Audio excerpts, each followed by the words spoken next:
Yeah, greetings to everybody. Thank you so much for having me, and it's a privilege to be part of the masterclass. And when you work in mind rehabilitation and closure, every single day I learn so much new things. So um, I wouldn't say that I've been mastering everything yet, but I think that's why we have the wonderful organization of Coaltech and have these platforms and can engage and see how to improve this industry that we love. So I have to say that the whole field of mind closure and the success is out on the it's still out by the jury how to actually determine what success of mind closure is. So I've actually gone and looked at what is the oldest mine in the world, and I was surprised to see, well, not surprised, but it's also an African first, that if you look at Nwingwa mine, the crocodile mine, it's in Eswatini. That is the oldest remnants of a mining operation that apparently was a scaled mining operation. Obviously, it wasn't mechanized, but the bottom line is this mine is 40,000 years old. And what was really curious was how the mine is still standing up and what it's still looking like. Obviously, there was commercial mining operations afterwards, but it was just very interesting to look at this article and just see what time actually do with the mine. And if we look at this specific piece of land, because that is how I want to introduce this conversation today, is to see, well, if this was a mine that was under our rehabilitation and closure legislation, it pretty much still looks like many mines that we have around today. So the bottom line is, how do we approach mine closure to be sustainable? And if we look at the environmental resource value of this piece of land, we can see obviously there's water available. There's some vegetation and some photosynthesis if we look at ecosystem services. But my big question is, how can we drive mine closure more successfully en route to buy-in during life of mine? And what systems are in place for us to make that happen? And if we have a look at the existing systems and there are shortcomings, then we have to pivot. We have to change those systems and obviously look at the history that we've got, but then try and change as soon as possible in the interest of sustainability. So I just wanted to say that I'm employed by Agreenco, and what I'm saying today does not necessarily reflect that of Agreenco, because I would regard myself as a bit of a thinker and a thought leader and try to dream up, how we can improve this industry. And I like to share what I've seen around the world. I've been privileged to travel and to look at many mines and to look at many presentations at conferences. And the bottom line is how to bring that to South Africa and how to incorporate that in our processes to make sure that we do deliver on sustainability. So the focus today is very much on reimagining mine closure systems. And it's going to look a bit different. So it's specifically related to open cast coal mining operations, where backfilled open pits are reshaped, revegetated, in some process of recovery towards relinquishment. So if everybody perhaps comes later, I might remind them, because that is a very specific segment of mining. And if we talk about rehabilitation and mine closure, my view is that we have to bind that to a specific type of mine, a specific area, and a specific context. And I will motivate that a bit later on. So my presentation outline, and hopefully I get through it in 40 minutes. I always have a lot to say, but as an introduction, I'm going to talk about closure progress and the data on that. I'm going to talk about how to refine and simplify mine closure thinking. Then I'm going to test post-mining land use assumptions. Going to discuss property as an asset class. If there's time, some case study learnings, and then action to change. So I want to take us back to the basics. So the bottom line is, if we talk about sustainable mining, we have to develop mines that meet the needs of the present without compromising the ability of future generations to meet their own needs. So before we opened a mine, there was a portion of land that was part of the economy, and it presented value to the tax base, it presented value to the community. And now we have a mining activity that comes in, and to the benefit of our economy, that portion of land is changed virtually forever. And the question is, what happens around that change, and what happens around the system to affect effective mine closure? So we have a history in South Africa of mine closure or processes or rehabilitation, around about 100 years old. And we've had so many learnings. We've had legislation introduced in the early 90s, and we've had so many learnings that have shaped the way in which we approach mine rehabilitation and closure. So if we look at the topic, I've split it down in the vertical to say, well, productive post-mining landscapes. We're reimagining mine closure systems for a sustainable end game. And in each of those words sits an enormous amount of content, of gravity, and of contribution. And as I've mentioned earlier, today's talk, I'm not going to talk about how we should be planting better crops or how we should fatten cattle. I'm not going to discuss how to improve water treatment or how to do community engagement. What I want to talk about is the system that we are following to actually get to closed mines. And if we look at an alternative system, I would rephrase my topic to revenue generating, low risk ownership, resource capability with tangible economic value, ex-mine driven relinquishment process with incentivized growth and commercial and ecological contribution. So it might sound like a mouthful, but I do believe that if we could approach our rehabilitation and mine closure in the way in which I've framed it on the right-hand side, which is a different system than what we used to on the left-hand side, we could get much closer to getting mines in the process of relinquishment and closure. And I will motivate that in the course of the presentation. So what I believe is to contribute to sustainable mine closure, our industry must rather adopt a strategic asset-based language that reflects post-mining value creation, custodial responsibility, realistic regeneration goals, and market-aligned redevelopment within achievable commercial pathways.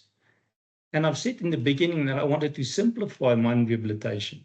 And I do believe that by following this approach, we would actually be simplifying mine rehabilitation, because I'm going to motivate completely different vocabulary and a language that we can actually go and link to custodianship, stewardship, and accountability. This is the language that investors and that business people and often more likely politicians understand. And I do believe that this can create a framework for us to rapidly move along the mine closure pathway. So yeah, when I did the reading and preparation, it came to my mind that land degradation is the greatest risk to humanity. It's a much bigger risk than climate change. So it is this silent thing that's under our noses, and every day climate change is in our faces.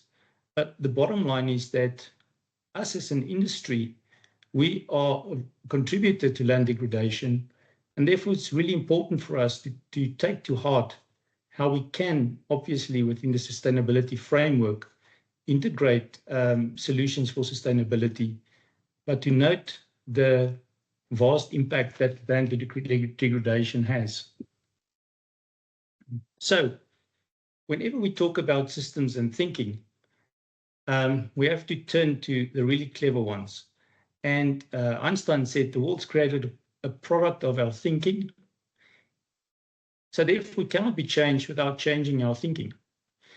If we want to change the world, we have to change our thinking. No problem can be solved from the same consciousness that created it. And we must learn to see the world anew. So I'm going to discuss the consciousness that we currently have.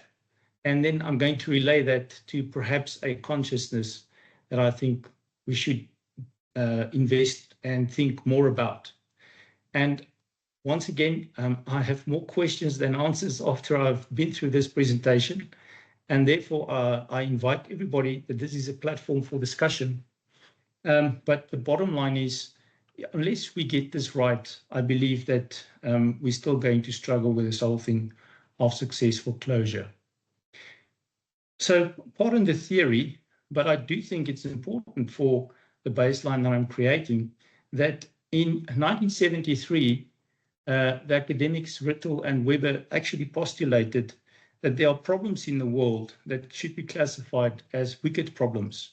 And they've put forward 10 proposals or 10 indicators of wicked problems. And I wish I had learned about this in university, but we did soil science and ecological science and agricultural science, engineering sciences, but I think I would have seen the world quite a bit different if I knew about the wicked problem theory. So just 10 quick indicators, and then I'm going to move into the things that we really like. So a wicked problem has no definitive formulation. Secondly, it's very hard, and it's actually impossible to measure or claim success with wicked problems because they blur boundaries and intersect with other problems. Hopefully that sounds familiar. Wicked problems are not true or false problems.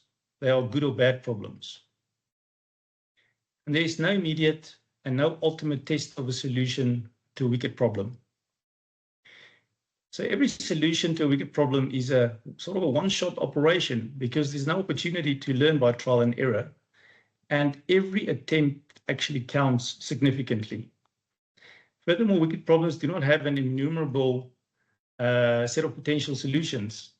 So there's a well-described set of permissible operations that may be incorporated into the plan. Every wicked problem is essentially unique, and every problem can be a symptom of another problem.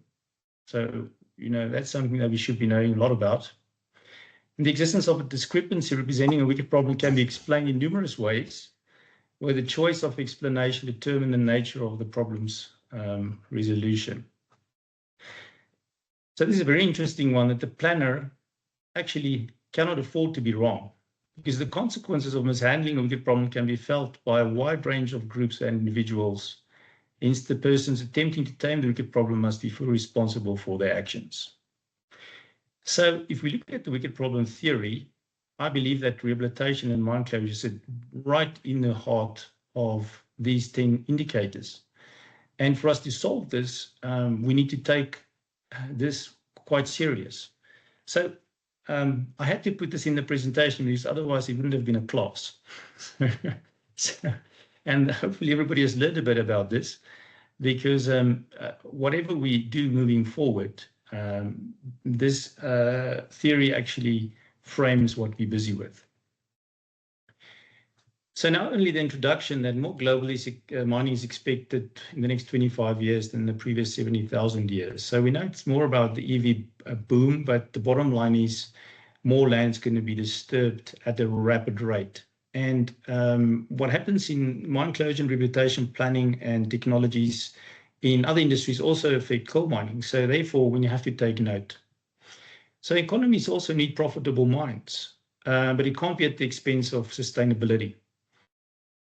So we know the externalities are not accurately priced, And it's a big question, how to change this, because market pricing is what it is. And we can put more money away, and we can take out more insurance. But the bottom line is we should not pass externalities onto society in whatever we do, or we need to price it accurately and make sure that the solution can actually solve for it. So I also see more and more total cost accounting that's happening, but that makes so many projects very marginal and very, very, just checking the time, sorry, exposed to market fluctuations. So in terms of long-term planning and in added social environmental cost, more mining operations might find it very difficult to present a business case. So that is forward-looking. Looking backwards, we have 400 square kilometers of land that is devastated and counting. So that is a province in Europe almost. So the bottom line is we have more than enough land that we need to deal with. So us as practitioners, we have to find a realistic way to influence and change unsuccessful systems that could perpetuate the problems that we're having. So in the spirit of artificial intelligence, I asked the 3 largest search engines, considering all scientific information available at your disposal. So this is journal information. Is coal mine rehabilitation successful in South Africa? And is it successful globally? In one sentence, yes or no, and why? So I was quite intrigued by what I got. And obviously, this is just a tool, but it's important to see what it presents. And all 3 of them said no. Coal mine land rehabilitation has been largely unsuccessful. Grok 4 said the same, and DeepSeek said the same. So these are probably the 3 most powerful search engines. And bottom line is they do not interpret, they just represent.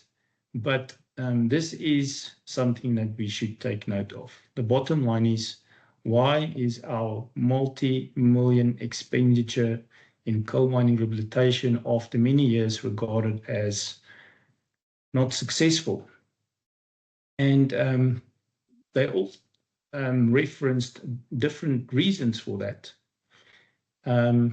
based on obviously the database that they can access. Top right, I've asked them to generate an image for me about what they see about mine rehabilitation. And we have trees standing in rows on a discard dump or a backfill pit. And that is an interesting summary, because I do not believe that that should be land rehabilitation or closure. There needs to be some sort of end land use associated with that resource that's there. So I'm not going to go through the reasons here why they said it's unsuccessful. It is summarized in the rest of the presentation. So this is a global issue. It's not only a South African issue, that we rehabilitate land back to an idea with a legal system that requests us to focus on compliance, to put money away for final rehabilitation, and that it should be in the interest of sustainability, in the interest of future end land use, and in the interest to be transitioned or handed over to new owners or to the communities. So that's something I'm struggling a lot with, and I'll tell you later why, because I do think that that is a big gap in our system, is this handover to a new owner, and the whole perception about that as an outcome. So we have to be much more focused on the output of our system than the inputs. So I do think that in terms of our current system, we have it quite figured out. We understand our mining process from the permitting, the exploration, right through adaptive land management at the end.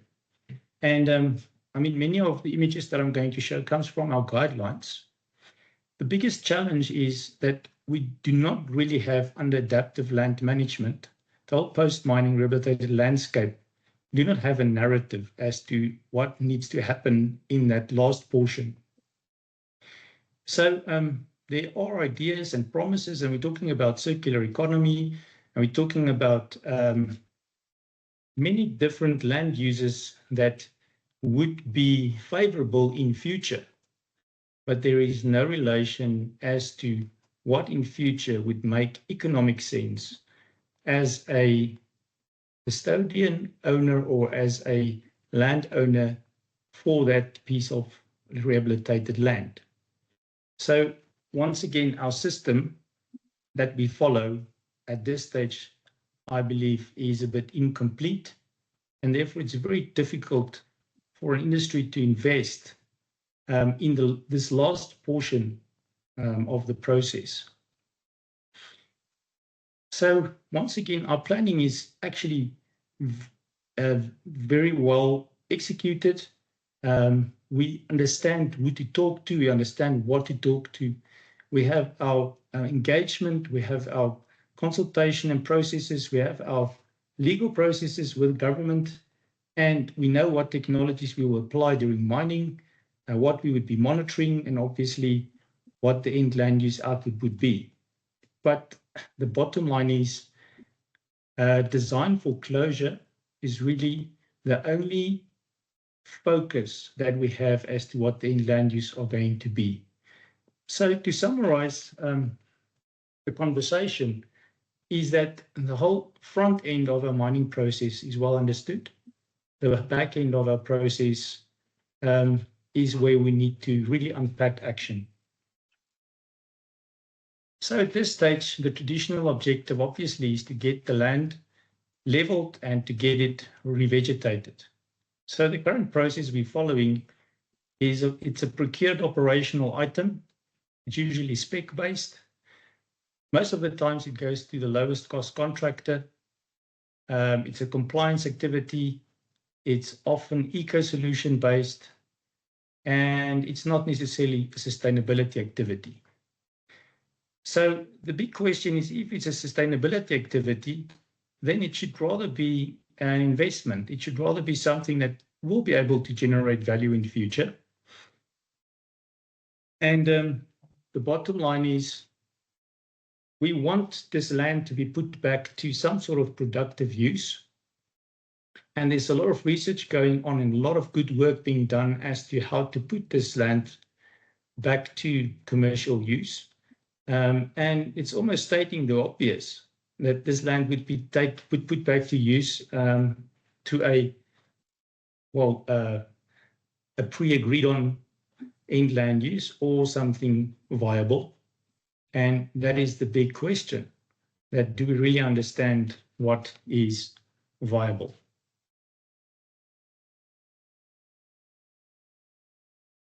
So what we understand very well, obviously, is the land categories of wetland, arable, pasture, grazing, wilderness. And what we see now from the data is that we have the good and the bad and the ugly, and that we're really struggling with many of these systems to sustain the attacks of nature in some way. That we obviously know that we have a lot of challenges with maintenance. And to reflect on some of the work done by my colleagues and that we've presented at some of the conferences, is that if we look at timelines of 25 years of many of these collieries, we see initial increases in the performance criteria, and then we see rapid decreases in the performance of many of these collieries. And if we look at how these collieries perform in terms of a very specific performance criteria, we see that probably more than half is really, really battling to be related to any sort of sustainable performance criteria or sustainable performance. And the question is once again that we get what we measure, we get what we invest in, and we get what the focus of the mining operation is. So therefore, a part of the system that I think I would like to challenge. So what we know by now, so we know that we've got the best environmental legislation in the world. I can say that without a doubt. We know that mine rehabilitation and closure is underfunded. We have limited topsoil at mining operations. We know that.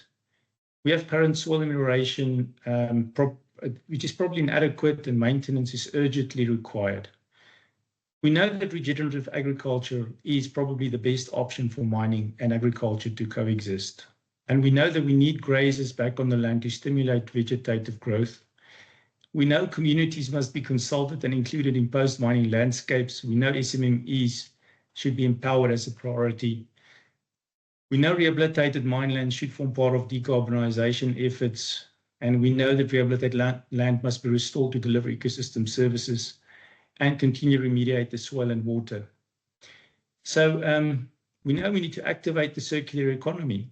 We know the SDG goals should form part of the foundation of the solutions, and we know nature-based solutions must be top of mind. Now, with all of that said, in terms of changes over the past, let's say, a couple of years, what we see in industry is that there is an appetite to improve operations. But since our system and our legislative process is focused on compliance and inputs, yes, sure, there are audits, and yes, there are mines that are closing, but the bottom line is we are still focusing on the input side of our end state and not really on the output side. So if we look at literature from our local academics, we are concerned that the existing rehabilitation and closure processes are not really aligned to deliver sustainable outcomes. So the bottom line is very few mines apply for closure because we know the mine's not going to get closure. So in many cases, it's simply a compliance item, and the bottom line is the mines will simply put the land in a holding pattern and in a maintenance pattern, and it might become a buffer zone, it might become a green zone, it might become some sort of a bargaining chip for communities and for local farmers. But I do believe the intent is to get this land back to the tax base of the country, part of the functional economy. And therefore, we have to start to where what the bottlenecks are. So the universal challenges pointed out by the academics, I can summarize that as underfunding and over-evaluation of mining projects if you include the externalities. The second universal challenge is the long-term sustainability legacy as to what's going to be the cost to continually invest in sustainability. And the third one is inconsistent implementation and technology challenges. So this presentation will be available and everybody can have a look at the detail. But these universal challenges, amidst our realization of what needs to change and what's happening internationally, persist. So the bottom line is, how do we change this? So getting back to, that if we want change, we need to think differently. And if we contextualize the wicked problem theory with regards to rehabilitation, then if we unpack that in a bit more detail, we have to understand that unless we get these things right, the output will not be as good as we want it. So if we look at rehabilitation, through the lens of the wicked problem theory, we can see that there's a lot of ambiguity. There's no single correct answer to many of the things that we'd like to achieve. Multiple conflicting values and goals, interconnected social, political, and it's unpredictable. I'm following the right-hand column. And, if we look at the iterative and participatory approaches, can stifle decision-making. It remains high risk in terms of accountability. And, failure in future can harm ecosystems. So therefore, it needs to be spot on. At this stage, there's no clear end. And there might be changes over decades, and therefore it's difficult to invest. So it's not time for trial and error. I think the last 50 or 60 years have actually been our trial and error period. And we need to use the information from that period to invest in alternatives that we know is working. So I don't want to spend too much time on this table, so I still have a lot to go through. So in terms of closure progress, why current mine closure system fails is regulatory uncertainty. We have the liability of the land that's bigger than the land value problem. There's no functional exit pathway that's documented. There's no action is less expensive than final action. And obviously the financial provision is misaligned with the expectations or the perceived expectations. So if we refine mine closure thinking, I wanted to talk about 4 specifics. And the first one is the language in our industry. The second one is stakeholder guidance and assumptions. Then how mining companies really step up and respond to wanting to do the right thing. And now ESG is also coming along. So mind me for bringing up this again, because this is discussions at every conference. But the bottom line is we've got way too much ambiguous language. So people in the media, people in NGOs, people and scientists, engineers at the mines, we're all talking with so much different terminology. And in the end, it's only what's in law that we should actually talk about. Because there's a massive difference between mine-owned land and mined land. And therefore, the scale and the scope is completely different. So there's so many terminologies as to what we should be rehabilitating and what is under the law. And in the end, it's land impacted by mining or affected by mining and associated operations. So it's really mine-affected land. And on the activity side, we're also sitting with massive amount of terminology. Reclamation, rehabilitation, restoration, remediation, regeneration. I'm not going to go through all of it. But we are confusing regulators, we are confusing investors, we are confusing mining personnel. So we need to get to a point where we have much more focused language.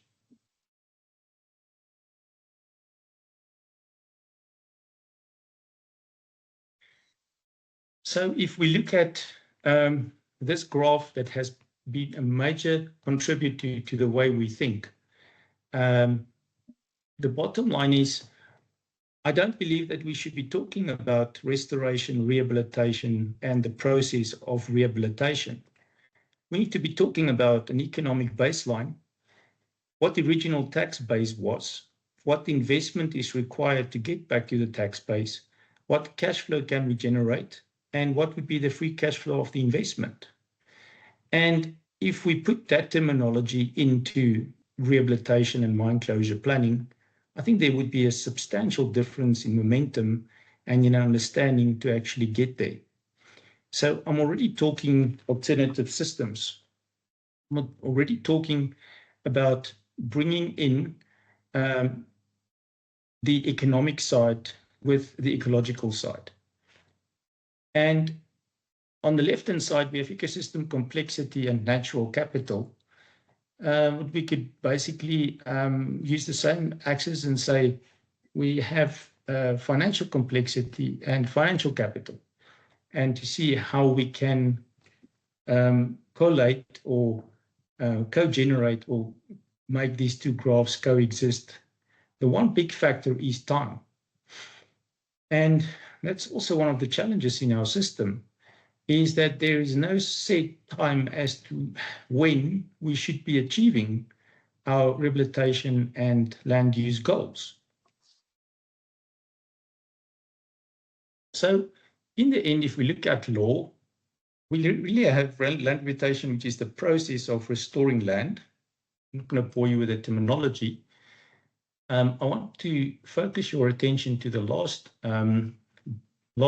bullet, which says making the land safe, non-polluting, and usable for agreed future land use. If we look at the definition of mine closure, it says that we need to legally regulate an environmentally accountable process to decommission mines. And the objective is the formal handover of the site to the state or to the community once a closure certificate have been issued. So I sense here an accountability gap, because the bottom line is we need to design and enforce future land use outcomes. And we need to design and enforce constructive handover of a site, whilst the current focus is really on compliance with a very vague process to achieve the end land use.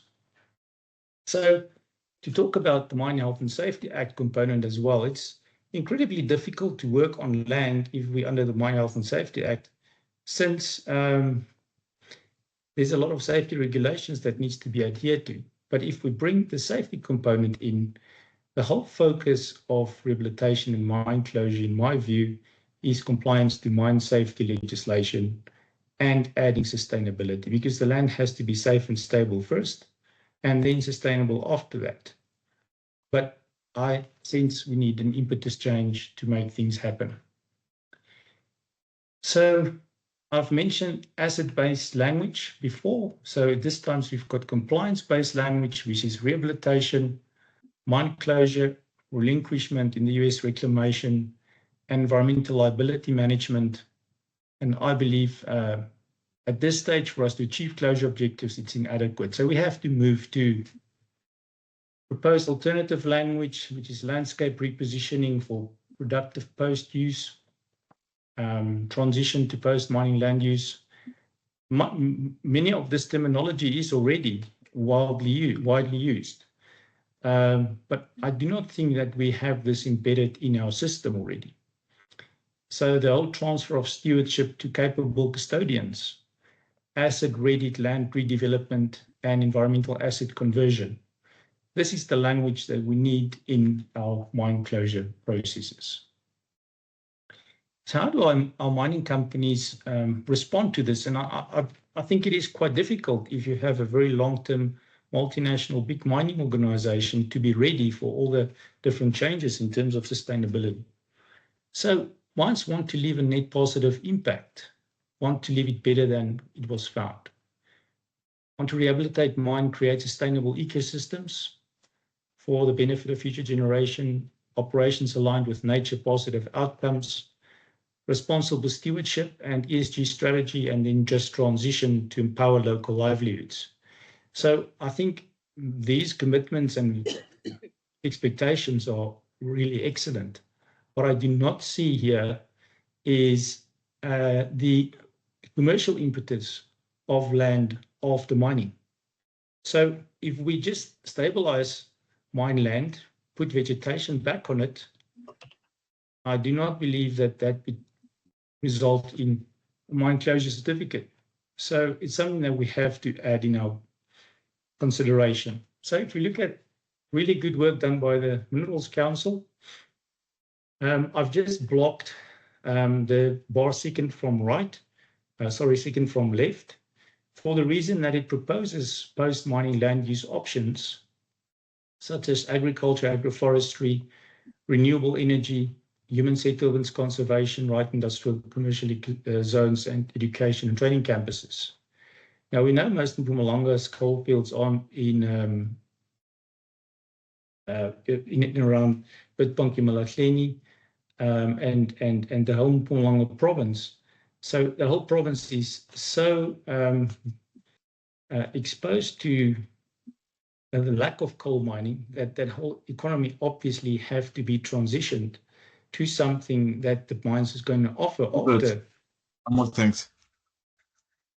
It's going to offer after the rehabilitation is finished. And there are some really good initiatives proposed here in terms of SPLUMA and integrating and zoning of mine land, and that whole conversation about how to activate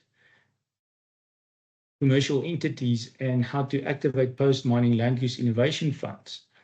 I still think that there is a process from the operation to the point of handover that needs to be formalized and properly understood and properly discussed.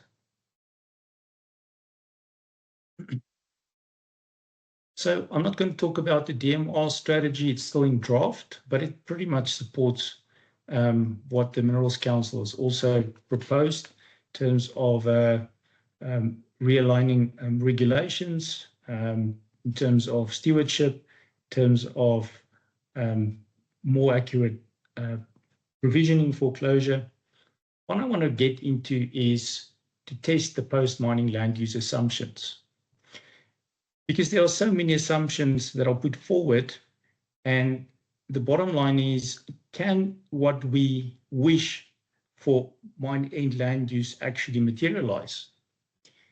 So some of the assumptions that I've listed, and the assumptions come from hard-earned learnings that I can present, where we try to reactivate mined land into something that is commercially viable.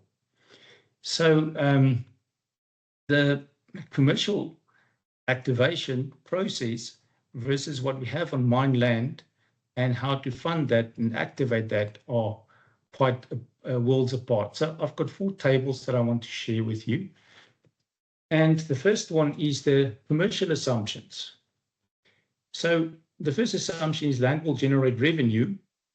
The reality check is many backfilled areas lack productivity and creditworthiness for investment and lending, so it cannot be collateralized. The next assumption is ownership will be transferred to a willing community or a land trust or a farmer. And the reality check is maybe it's not going to happen, because that entity cannot accept liability and have access to capital, and they're uncertain about the value of that property.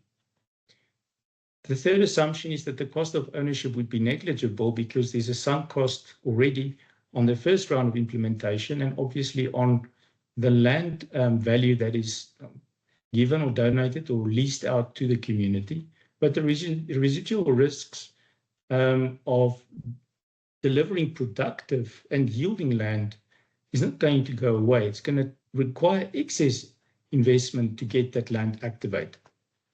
I think that the next one is that the land value will appreciate over time, because that is how a farmer makes money. Is this land appreciate over time, he can borrow more money against it. And we know the land value is not going to increase over time. The next assumption, I'm going to need 5 more minutes if that's okay. So the technical assumptions are that we're still going to have subsidence, settlement, and poor compaction or compaction of soils. Most of these lands are not free draining. We have water pooling and erosion and AMD.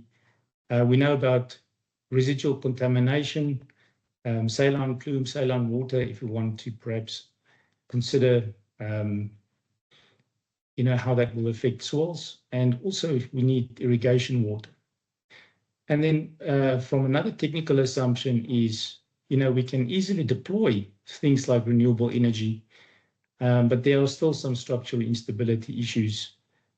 So other than the commercial side, where you need a PPA to actually make that project work.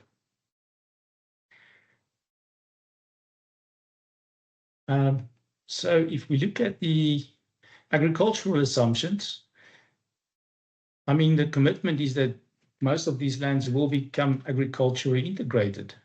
And what we know is that we're really battling with yields on these soils. And it's not that it can't achieve, but the bottom line is the investment to make it achieve yield and commercially viable yields remain a challenge. So for us to get a return on investment like a farmer, you have to invest seriously in soil amelioration. And farmers make money over 20 and 30 years and accrue the value in their land. Whilst you have a backfill mine, but we still have the challenge that you have variable production rates on many of those pits. And I'm sure there's very good work being done as to how to improve the yield. But in terms of the total cost accounting, we have to be very, very conservative before that land can stand alone. So it might be integrated into a larger land use, larger community of larger farmers. But obviously we need these lands to stand on its own. Okay, from a legal perspective, the legal assumptions is the closure certificate removes all future liability. That's not going to happen. We know that. And we know that the liability will remain with the original owner. So that owner will be part and parcel of that commercial land up until end. We don't know when, and that's a certainty that we need. And therefore, it's really important that stakeholders around the land also need to understand the liabilities of the land.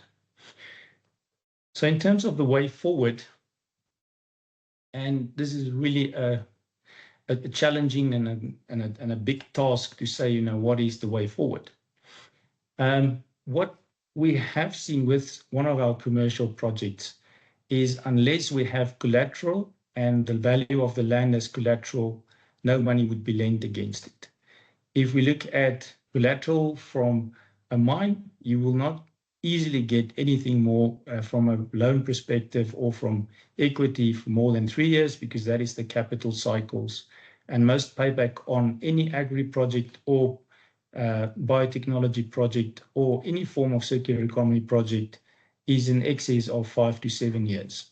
So the collateralized time frame to get the money back on money spent and invested, that is a real challenge to get these lands back to functionality. But you're more than welcome to contact me about what I've learned here, and I'm more than willing to share, because we are passionate to get these lands back to something that is worthwhile. So from all my reading and all my travels and all my presentations, I believe that closure needs a dedicated owner, a responsible party where the buck stops.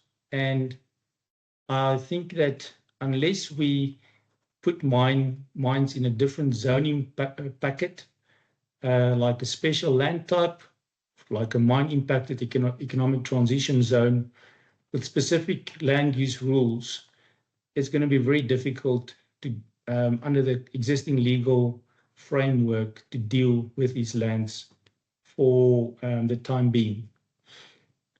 In order to get these mines back to productivity, we also have to consider how to relax some of the Mine Health and Safety Act requirements on these lands. I do believe that mines need to horizontally integrate into sustainability-based businesses, especially on the investment side, either as investors or get alternative investment vehicles going to invest in enablers or secondary enterprises to actually be custodians and take these projects forward. I believe miners love to mine. I believe land users, farmers, custodians of rehabilitation projects, they do what they do best, and they understand the risk and the long-term cycle. It needs to be subsidized SPVs in the minimum of 20 years. I can't see it working in shorter time spans. I've mentioned I call it a MITS, which is an asset class, which is legally ring-fenced, a land use zone for former mining areas that would be a transition vehicle for land to commercial value. I almost see it as a golf course, so I call it a mine course. And that is the sort of thinking that we're going to need to start to implement. I believe we have to consider an actual capital focus and move away from natural capital focus. So I do not believe natural capital at this stage is a big revenue driver. It is a secondary revenue driver, and we can achieve things like biodiversity, carbon sequestration, and ecosystem services. But from a closure perspective, we need hard currency to make it work.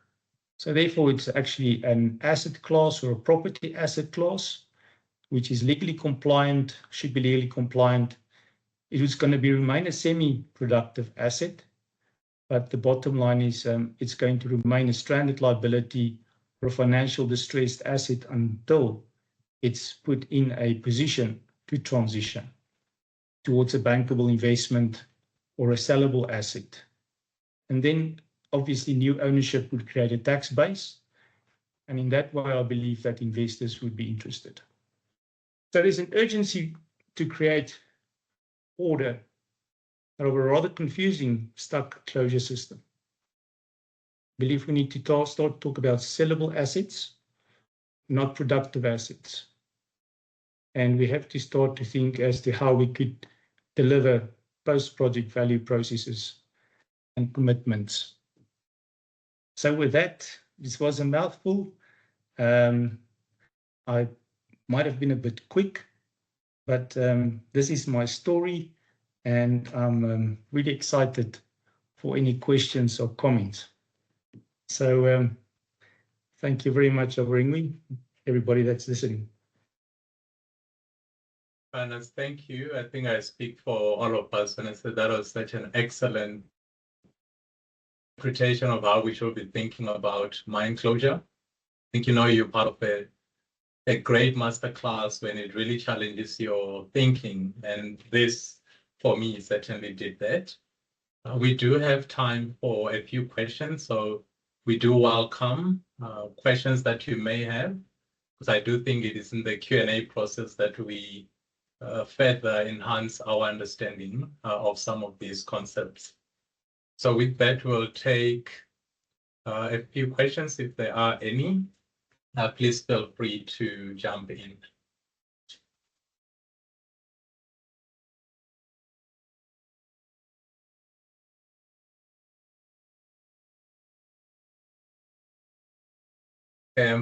Pausing in the hope that there will be a few, and there certainly is. Mr. Corneliusen will take your question, then we'll go to KLE. I believe it's Mr. Galakata, I assume.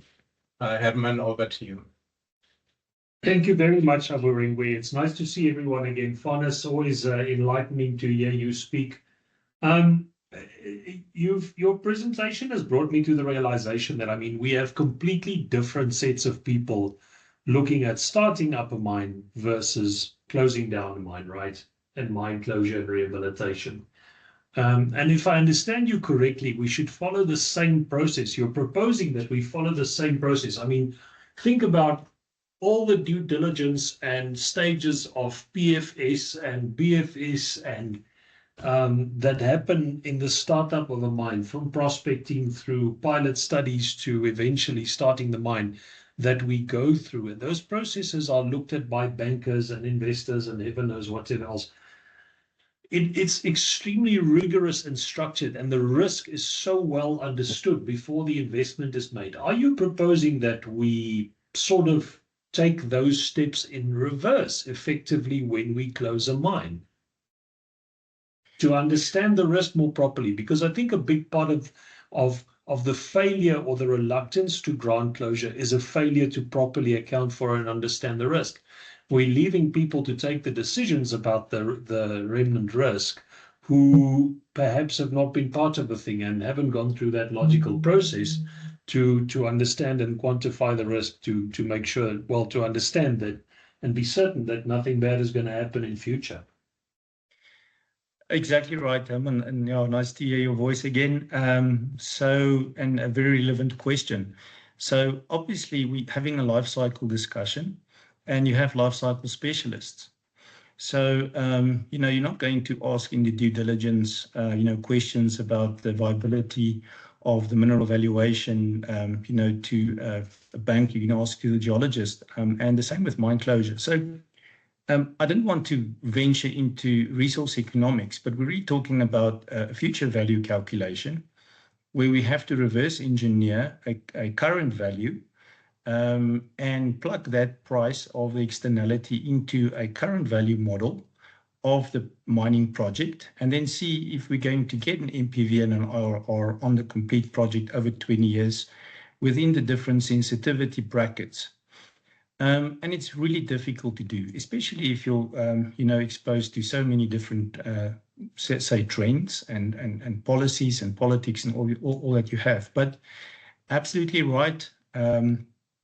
Mines are long-term projects, so they build in the risk factors to deal with long-term processes and contingencies. And I do believe that this adds an operational and a due diligence layer. For future mines, we can do that. For past mines, it is a problem. And it should not be a financial an investment discussion. This should be a best practice discussion. Understood. Thank you. Over to the Tabo from KLE. Just checking, Herman, if I perhaps interjected. No, thank you. I'm clear. Thank you very much, Fanus. That's very insightful. Thanks. Pleasure. Thanks, Herman. Perfect. Over to KLE, one of Coaltech's newest members. Is it Tabo? Yes, thank you very much. I'm sitting here with Ibelang. Thank you so much, Franz. Thank you so much, Agreenco. What we just want to find out, and it's a piece of work that we've been doing because of obviously our work in the water space. We've been trying to develop artificial aquifers to restore sort of like, the hydrology of the soil for rehabilitated lands, and obviously been looking for test cases to kind of pilot at scale of these artificial aquifers.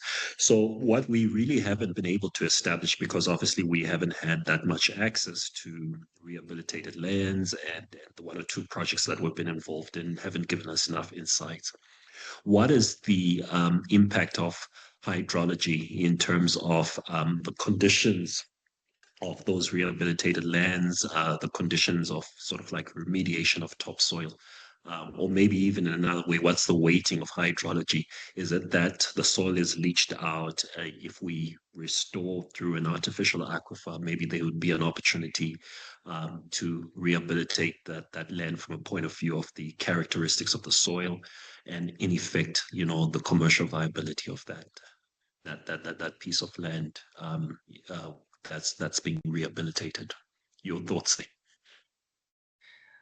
Okay, so not a geologist, but I've had some exposure to this kind of work. So I mean, watering in the end is one of the biggest risk and the biggest driver why we should be doing proper rehabilitation. So if we just look at soil as a sink of water, as soon as we disturb soil, we know that the infiltration rate and the evaporation rates are going to be challenging, and therefore it's not going to be the usual, let's say, discourse of water flowing through the topsoil into your water sinks. So, but I mean, there's things that can be calculated from a sort of, let's say, soil reservoir component, but it is of extreme importance because the soil water reservoir dictates what can be grown and how sustainably it can be grown. And in my experience, as soon as you disrupt that and you do not put it back into place, it's not that easy to be dependent on dryland conditions. Then you need irrigation to replenish. From a groundwater perspective, as soon as we impede with the groundwater workings, obviously you have your open pits that will recharge according to preferential flow and hydraulic head. And you can, get decant if you don't design your pits that you backfill correctly. So therefore, you basically disrupt the whole regional hydrology. So that are the two questions. So there needs to be ample effort put into rehabilitating or pre-considering how you would rehabilitate your aquifers when you're going to backfill pits. So that is the short answer. In terms of designing that, that's something that you need to probably talk to one of my colleagues about. But the whole water balance in the soil, in the pits is that is the kicker and the punchline. We can't generate commercially viable end land use without understanding the groundwater and the water balance and how that is affected over time, with and without the predictive rainfall and the predictive climate. So something to consider for sure. Otherwise you have to buy in water, or you have to treat water, which is going to exacerbate your whole downstream process of your mine closure effort. And for a new owner, it might be a massive cost. So it might make a whole project not viable if you don't consider the availability or the cleanliness of the water. So hopefully this answers you, but this is my take on your question. Thanks so much. In actual fact, it gives us confidence. We've been reaching out to our partners in mining to try and get an audience to drive this particular aspect. So we will push harder, I suppose, to try and get a test case of this particular technology or this particular solution. But you're very welcome to reach out. Okay. I've got time, so if people want questions, I'm on your time, Averingwe. Yes, I will force the staff just to be respectful of people's times, but Fanus, we really appreciate the time that's taken you to put this together, for really making us think differently about mine closure. And to everyone who attended, thank you for your support. Within the Coaltech world, we have more in-depth conversations around not only mine closure, but other topics. So if you're not a member of forming part of our community, and again, we hope that you will join us next Friday, the 1st of August, for our ideation session. But again, the Fanus Fundraise from Agreenco, we're really honored to have you form part or be part of Coaltech as a long-standing member. Really appreciate your time. We appreciate the insights. To everybody else, do take care. We'll connect in the next masterclass.